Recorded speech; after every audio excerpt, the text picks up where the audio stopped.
Hi everybody, welcome to the Museum of American Speed. My name's Tim. I'm the curator here at the museum, and today's a really special day. We have a special visitor who's sitting right next to me. Her name's Alice Hanks, and Alice is an amazing person. She just celebrated her 92nd birthday. Well, here at the museum, obviously, we're so interested in history, and Alice has been such a big part of that. Now, Alice, your husband won the Indy 500 in 1957, is that right? That is correct. It was his 13th race there. Wow. 13 times. So he attempted, and that's, I think, what is really interesting about the story, and especially for young people that might be listening in about, never giving up on a dream. And obviously, Sam was a racer before and after the war, but the Indy 500 was a special goal of his, and he almost gave up. Is that right? He almost gave up the previous year, in 1956. He got second. Oh, wow. And he thought, well, this is just about as good as it gets. Then his car owner, or actually chief mechanic on that car, which was called Jones and Maley, it was owned by a dealership in Indianapolis, George Sally, who worked for Meyer Drake Company, who created the engines, Sure. decided he was going to build a car for the following year with the engine laid on its side to enhance the aerodynamics and make the front end lower for speed, of course, and handling. Wow. And the works. And so Sam just shook his head. He said, I'm not retiring. He said, That was enough to get his fire lit again. And in those days, you made a deal with a handshake. You knew what percentage you were going to get. You had no agent, no lawyer. Wow. It was nice. And simple. Yeah, very simple life. And the races sometimes got complicated, but life was simple as far as that kind of thing. Sure. Making a contract and staying with it. And sometimes having the same crew 2 or 3 years in a row was a luxury in those days. Absolutely, people were moving and doing different things.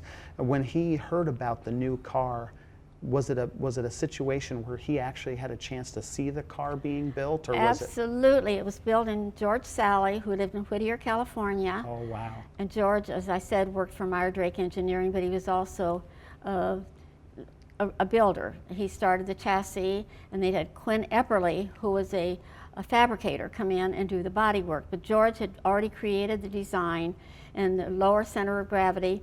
They were pretty sure they had a winner. Yeah. And Sam would go down to Whittier now and then, because it helps to be able to sit in the car and have the seat fit somewhat. Yeah, as much comfort as you can get. Yeah, as much comfort as you get, and it was comfortable apparently, and it had a low profile. And then they thought, well, we don't have a sponsor, and George was kind of hurting for money. It was a private enterprise. Sure. So Sam said, let's find a sponsor. So they found Sandy Belland, who manufactured speed equipment, the pipes, what are they called? Exhaust. Oh, sure. Belland. And so the car was named the Belland Exhaust Special. Oh, that's fun. And Sam earned the car number 9 from being 9th in the championships the previous year. And away they went. They got to the track, and everybody knew this car was different. It was going to be the car to beat. Because they knew the minute it got on the track and he started practicing at race speeds that they had something special. Wow, isn't that something? Yeah. Now, back in those days, you didn't have the big fancy garages where you could eat off everything. Now, I picture in my mind that this car was built in a pretty modest shop. Is that correct? It was built in his garage at home, wow. So it was a modest shop. And of course, the garages at Indianapolis were very modest too. There wasn't a lot of room. And I never saw a garage until after the race. The women were not allowed through the gates of the garages. And we knew no different. We weren't trying to get in anyway. We had no business in there. So now it's a different story. The women do take more of a role. Sure. And but the garages were modest there, and we have a copy of one of those garages right here in this museum. Yeah, it was fun to show that off to you yesterday. I appreciated that. It had to have triggered some memories, and I know you spend a lot of time in Indy. How many years has it been that you've gone back to Indy? Well, this was my 71st year. In 2018, I went back for 9 days. All the celebrations, the qualifying days, the practice, And I'm very fortunate. I have a seat or some tickets to the owner's suite, which is the great. suites they built for when they had Formula One there, and they're pretty fancy. Oh, yeah. And it's the last one going into turn 1. So you get to see them Perfect. coming out of the pits, and then out onto the track, turn 1, and part of this short straightaway going into 2. So Wow, that has to be and wonderful. I feel lucky because it's like a family reunion, and I'm Sure. kind of the oldest person there, just Oh, about. I bet they love it when you come. And we have a good time, and the Borg Warner people are very nice to me. I always am photographed with the trophy. They keep the trophy right at the start-finish line where the announcer sits, and it's on a beautiful stand and it's guarded. But they always take down the guardrails for me, and I get my picture taken. And they all wear gloves because this is a solid silver trophy. Beautiful and trophy. I point to Sam's There he is. image on the trophy, and they say, "Oh, you can touch it, Mrs. Hanks. You're one of the few." Wow. So, but we have fun. How wonderful Yeah, is and that? then I see friends in the evening, and the time goes really fast. There are some beautiful, wonderful pictures of, when Sam won the race, and and Sid Charisse is there, and you come over. But there was a little bit of a story to how you actually got to that point. It wasn't easy, was it? Well, it was not just totally problematic, but I didn't have any idea how I was going to get there. But I walked down behind the fence where the spectators were, but I couldn't go too early because I was a little bit wary of maybe something happening to him on the last lap, and Sure. I'd be in victory lane and somebody else would come in. So I walked down as far as the fence, and Sam was already pulling in. And the guards lifted me over a 6-foot fence. Oh, wow. And So they there I gave was. you a little yeah, help? so I was there to greet him. And the victory lane celebration is so special. It's something you never forget. They gave me flowers, and of course many pictures over and over of the smooch. Oh, sure. And Sid Charisse was, she was more than accommodating and friendly. And we just, it's something you'll never forget. And I have a lot of pictures of it, of course. And pictures of Sam and I walking from there to the garages. And Sam was starting to look a little tired, but so exhilarated, the tiredness doesn't even count, Oh, sure. And it was just great. I think in another interview I watched or read, you said that they kind of liked the drivers to stay dirty. I'm sure he wanted nothing more than a shower to get cleaned up I after don't that. believe they even had showers yet at the Speedway garage area. Since then, they've certainly modernized. It's beautiful now. Sure. But somebody gave him a wet mechanic's rag, and he wiped off his face. So he wasn't clean, but he was presentable for the pictures. Sure. Now, there's a video where it seems like it's you and Sid Charisse there. Was there some conversation that happened? Who should kiss Sam first or any of that? No, it was always the race queen or the celebrity brought in, and that was Sid. And Sure. she kissed him first on the cheek, and then I gave him a little better one. It's wonderful, and I'm sure they love the fact that you're such a photogenic person, and those pictures are just wonderful. Yeah, I've been lucky through the years. Oh, absolutely. There was another question I was going to ask you a little bit about how you and Sam met, because that's an interesting story. Sam is one of the only Indy winners that raced before and after the war, and living through World War II. I mean, we lose more folks every day that lived during that really important time in our country's the greatest history. generation. Absolutely. Yeah, Sam was racing midgets from '36 on, and then when the war, he was always interested in aviation, so he got a job at Lockheed, war effort job type, and he worked on the R-1800 engine, I believe it was called, Pratt & Whitney. Wow. And then he was lucky he got in the service and was supposedly getting a direct commission. And he was a corporal for a while, and then they sent him to OCS, which is Officers Candidate School in Florida. And then they sent him directly from there to Wright Field, Ohio, and that's where I was working. And I happened to get there by chance of going to American Institute of Business in Des Moines, Iowa, sponsored by the government, meaning you had a job when you finished, and they paid us. That's a good feeling. Yeah, and they paid our tuition. So they sent us by train with chaperones over to Dayton, Ohio, and I was assigned to the procurement division, and Sam was in power plant, which was sort of down the hall. And one day I met him, and from then on it seemed to work. You know, I think it was really interesting when you were telling me yesterday, you said when you met him, you know, he must have spotted you early, and you said, well, he was a nice guy and he had a car. You know, nowadays I don't think gals think much about that when they're courting. Yeah, because most of the service people at Right Ohio didn't have a car, but Sam came home on leave one year and he'd had I think it was a 41 Buick. Oh, wow. Sam couldn't be without a car, so he got it back there. And I guess probably maybe the only person I saw in that era that really owned a car. Yeah. Quite exciting. Isn't that something? Yeah. And not having to carpool. You said in those days it seemed like people would carpool around all the quite a bit. time. If we lived on a bus, close to a bus. If we got down to the main station in Dayton, Ohio, there was always somebody to stop and pick you up to take you to Wright Field. Oh, wow. Yeah. Yeah, that's really something. It's called Wright-Patterson now, and they have a fabulous air museum there. I'm told. I haven't seen it, but I know a few of the planes that are there because friends of ours have donated them.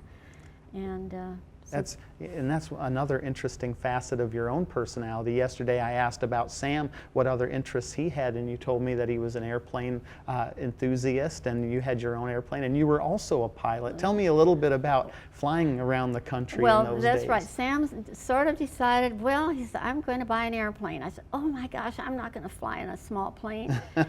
Oh, and then suddenly we had some friends, and he was teaching his wife how to fly, and Sam talked him into taking me on as a student. He was the #1 pilot for American Airlines, so he was already in training, and they were training at that time for the 707. And his name was Al K. Hall, and his wife and I tootled up to Oxnard Airport sometimes twice a week to get our flying. We generally took an hour at a time. And then I got my check ride, my license. I passed my written, which is a 4-hour government test. And later after that, I took my IFR, which is Instrument Flight Rule test, and I passed that. So I was more or less a navigator when we flew in our 250 Comanche. Wow. A little bit of fuel management, it just helps. And oh, that's really interesting. Well, I also heard a little bit, or read a little bit rather, about one of Sam's other hobbies. I'm a South Dakota boy. That's where I grew up, and I heard that Sam liked pheasant hunting. Is that correct? That's true, and he used to go pheasant hunting with a group of guys. They would leave in a single-engine airplane at night and get to South Dakota early morning, and they had some friends there, and they set up like a barracks in their garage for these 4 guys to sleep, and they didn't care. In those days, you just took comfort where it fell. Oh, and sure. After a day out in the fields, and then maybe a few beers later, they could sleep. So. Do you remember whereabouts in South Dakota he liked to go? No, but I think it was close to Pierre. Oh, sure. That seems where all the best pheasants were. Yeah, always. and it might have been they landed the plane. They went in a Bonanza. Oh, sure. That belonged to a test pilot friend of ours. Wow, that's interesting. I know in modern times, when somebody wins the Indy 500, they make all the rounds, and obviously life changes for them. How did that change life for you in 1957? It changed it a lot, and I'll tell you, when we got home to Pacific Palisades, they had a little tiny parade for us. Oh, wow. And Sam was made honorary fire chief, and then he got invited to dinner after dinner, the Lions Club, the Elks Club, the Chamber of Commerce, and he became friends with so many people that way, and became known just as a friend of the community. Mm-hmm. And of course he was invited into private parties to show. We had this 30-minute, is it 32 millimeter? I don't know the size of the film. Oh, 16 sure, maybe. It was a professional film that he took under his arm, and away he went for another chicken dinner. But he loved it, and it did change everything in that respect for us. Yeah. And I believe it was the following December that it was coming close to New Year's, and I said, we haven't been home one night this whole month. Wow, isn't that something? Lots of parties. Yeah, because after the war, just being the wife of a race car driver, that had to have been taxing at times, but you had to have, I asked you yesterday a little bit about that after meeting Sam, and how long did it take to kind of warm up to the life of racing? Because it doesn't take long. And you don't learn mechanical lingo, because it wasn't really it was not spoken at the dinner table, Yeah. but you were around enough people that you caught on to certain phrases and who'd blown an engine and who'd had a flat tire and why. And so you mainly knew people by just overhearing as a woman. And so we did make quite a few friends in racing community. Sure. Jimmy Bryan was a really good friend of ours. And some of the cars that are here driven by Cal Nide was a friend of ours. And different ones. Now, it wasn't like we had dinner once a week, but Sure. at events, these men clustered together because they talked the same language. Sure. Even if it was some event that they had nothing to do with. And so, and of course, in the 50s, they started the road racing clubs in Southern California that we knew of. The Cal Club, and of course, FCCA was involved. And Sam was real close to those people, and he got to drive a Ferrari in Palm Springs and set a record. And so we got acquainted, and then through the years, he knew people at the LA Times, and they had a special events program, and Glenn Davis, Heisman Trophy winner, was head of that, and he and Sam got acquainted, so Sam went to all their events, drove the pace car generally. Wow. And so it became very social, actually. Sure. And I would imagine high drama too, because in the 50s, people were getting hurt often, especially before the war too. Safety wasn't quite the thing that it is today. It's really tough to lose a close friend. I bet, especially in such a tight-knit community like you had. And I'm sure those stories are the tough ones to remember. They are, and the drivers actually were closer than they would let on. Sure. You could tell after something would have happened or somebody got hurt bad and you went to the hospital to see them. They were friendlier than they appeared on the track, because at the track it's all business. That's right. And of course, very competitive. Competition. Yeah, exactly. I could about imagine. In the early days of racing, you had mentioned how Sam really treated racing like a business, and He did. He had a ledger and expenses, and He did. He kept a ledger, and he sometimes came home with a $20 bill from running 40, 60 laps. And he did have a regular job to live during the first few years. And then when he started competing in the Middle West and everything, racing was his total full-time job. He worked for car agencies now and then, and trained a man that owned a big car agency to sports car race. He bought a Curtis, and of course Curtis Craft was big in race building in California. Beautiful cars, yeah. Yeah, they built beautiful cars, and they built sports cars, two-man cars. And so Sam trained Bill Murphy, who became quite good at racing and won a few races. So a great mentor, and I think it speaks to what a great person he was. The emotional, the show of emotion when he won the race in '57. Yeah, he cried. Yeah, he cried, and I think they cried said, in victory circle. Oh, I could about imagine. And then all the people around the track that were, giving him the standing ovation and crying themselves. And Tony Hellman came up to Sam, and they were on the PA system, and he said, Sam, I got a letter from a man that says he's been coming here 30 years and has yet to see a winner. Oh, wow. So he took Sam by the hand. This is kind of the aftermath of all the kissing and so on. And he walked him out to the middle of the track. The spectators, of course, were still in the grandstand because they wanted to see everything. Yeah. Even the cars that had pulled in and so on. So Sam got the big hello and the wave. And, oh, how cool. And Tony Hallman owned the track from 1946 on. And then Sam worked for him personally from 58 until Mr. Hellman died as director of racing. So it kept us in the game and kept us acquainted with people, and some connections also to make money. Absolutely, and to live your passion and to be supportive of somebody who's living their passion, I know isn't always easy, and to have done that and to have seen it through and have seen the success and see him be victorious in '57. What was his average speed? I think you can. I had it wrong yesterday, and you corrected me. Yeah, it's on the trophies and the articles. His average for the 500 was 135.601, which sounds really slow, but the straightaway speeds at that time were still up to 170. Yeah. The front straightaway was totally brick, so coming out of turn 4, you could hit a little just going down the straightaways. But the pit stops were extremely slow. sometimes a minute. Sure. Now they make a pit stop in 7 seconds. Isn't They that change amazing? 4 and refuel. And they don't have Unbelievable. pressure fueling at Indy. It's gravity flow. Wow. And that's for safety reasons, because in previous years they'd had fires. Yeah.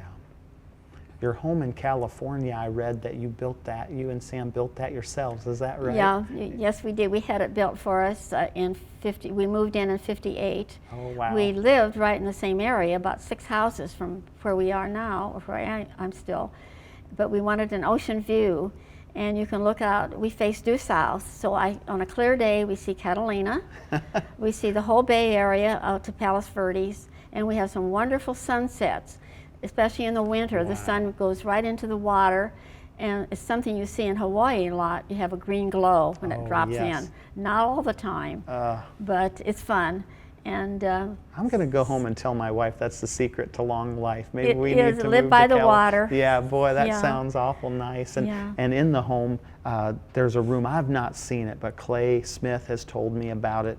It's a room that kind of became, kind of a trophy room. Yeah, we and called it the Den at first, and then we had a photo mural made that Sam selected the pictures he wanted.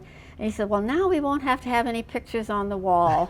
Well, the walls are covered with pictures because Sam was so fortunate through all of our acquaintances. We became acquainted with test pilots. Oh, So he sure. was able to go Mach 1 with Chuck Yeager What? in a T-38, so that picture's on the wall. Holy And mackerel. then later, he had the opportunity to go Mach 2 with Major Gentry, and that was in a 104. My life suddenly seems really boring. But and every time you do this at a place like Edwards, they celebrate. They know how to Sure. celebrate at those air bases. And it was just lots of fun, and meeting all those people. Some of the they test were my pilots husband's heroes, not the Oh. opposite. I'm not just, I mean, they liked us, but we liked them a lot too, because to have respect for people that had a first flight or yeah. broke the sound barrier. Yeah, and that is amazing. Having seen some of the change and progress that's been made in your lifetime has to be an amazing thing. It is, yes. We're sitting here doing an interview with cameras you could fit in your pocket compared to some of the cameras that were probably looking on you. Was it at Ed Sullivan? Was that where you went? We after went to the winning Ed your- Sullivan Show, and he interviewed us, and he talked to us in his office prior, because it's kind of a good idea to know somebody you're going to Sure. bring out to the show. And we had a nice chat with him in his office, and then of course we waited. Now they call it the green room, Oh, and wow. but we waited wherever they had us wait, and then got the introduction. And I was in the audience, and I was told by my family, because they were glued to the set, that they panned a picture of me sitting there at the end of the show, which was kind of fun Oh, to wow. know. And so Oh, that's amazing. And again, we're so thankful to have you here at the museum and to have seen the different exhibits. And I know you've got an amazing amount of energy, because we would have worn 80% of the visitors out in the amount of time we've spent looking around. What are your thoughts of the museum after it getting is so a chance to see it? fantastic, and you can't see it in 1 or 2 days. It is I mean, you tough. can't absorb what you need to see. It's just wonderful, and it's impeccable. Congratulations to you there, and the Smith family. It's just fantastic. It's definitely a team effort, and we had a chance to introduce you to the docent team. We have about 50 volunteers that help us at the museum, and there were a few people that didn't have dry eyes. They were so impressed to meet you and to hear your story, and that's really what this museum is about, to really try to archive and have the story for the next generation. I think people these days, they obviously people are changing along with everything Yeah, else. everything's fast track, but if each one of these cars could talk, Isn't there's that a the story. truth? Absolutely. And every once in a while, when you come to work for a museum, you think it's all the stuff that's going to get you excited. But what the real treasure is are the people and the human The story. story behind everything. There's the human in every one of these cars that risked their lives. And what you can learn, you know, when I look at a life like Sam's and like yours, and you know, it really motivates you to be better and to do more and to never give up. And I think that's part of Sam's Can't story. give up. And you know, I don't know why I've lived so long, and I've been happy. And of course you're sad to lose your husband, but I have friends. And just going to Indy every year, it's just like, it's a new life for me every time I come home. That's you know? wonderful. And you're wearing a ring today that's pretty special, that when you win the Indy 500, I don't know if it's still true today, do you still get a ring? I'm not sure what the ring looks like, but at the time that Sam won, the ring was designed by a company called Bardock in Indianapolis, and it was called the Ringmaster Ring. And of course, there was a full-page photo of it in all the programs. It was given to the driver. Oh, So sure. we went down to get Sam's fitting for the ring a couple of days after the race, before we went to New York. And Sam said, well, I'd like to have one made for my wife. They said, oh, no, it would be too small to get the checkered flag on it. Oh, wow. So we talked him into it, and I wear it on my little finger, which I'm very proud to wear, and I show it to a lot of people. That's and pretty neat. I just wear it all the time.